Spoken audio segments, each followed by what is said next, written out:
ఆడుదాం ఆంధ్ర పేరుతో రాష్ట్ర ముఖ్యమంత్రి జగన్మోహన్ రెడ్డి ప్రజలతో ఆడుకుంటున్నారన్నారు ఎంపీ రామ్మోహన్ నాయుడు.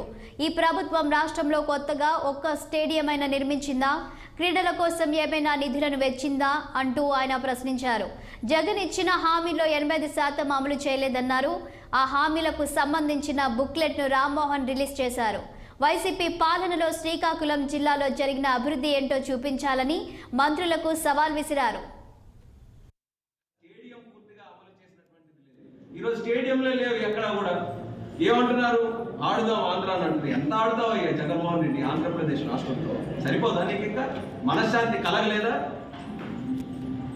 ఆడుదాం ఆంధ్ర అనేది కేవలం ప్రజలు, స్పోర్ట్స్ పర్సన్స్ వాళ్ళు ఆడుకోవడానికి కాదు. జగన్మోహన్ రెడ్డి అంటున్నాడు అందరితోని.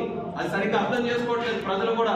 మీ అందరితో ఆడుతానయ్యా, అదే ఆడుదాం ఆంధ్ర అనేసి ఈరోజు కొత్తగా పథకాన్ని ఈరోజు ప్రవేశపెట్టారు.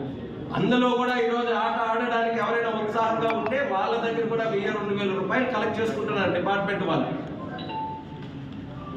అంత దయనీయమైనటువంటి ఆర్థిక పరిస్థితుల్లో ఆంధ్రప్రదేశ్ ఈరోజు ఉండడానికి ఏకైక కారణం జగన్మోహన్ రెడ్డి.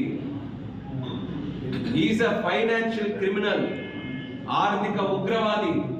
ఆ రోజు తన తండ్రి ముఖ్యమంత్రిగా ఉన్నప్పుడే 1,00,000 కోట్లు సుమారుగా దోచుకున్నటువంటి వ్యక్తి తన చేతిలోనే ముఖ్యమంత్రి పదవి ఉన్నప్పుడు వదిలేస్తాడని ఎలా అనుకుంటాం మనందరం కూడా? అందుకనే రికార్డు బ్రేకింగ్ స్థాయిలో ప్రపంచంలో ఏ ప్రజానాయకుడు, ఏ రాజకీయ నాయకుడు సంపాదించుకోలేనటువంటి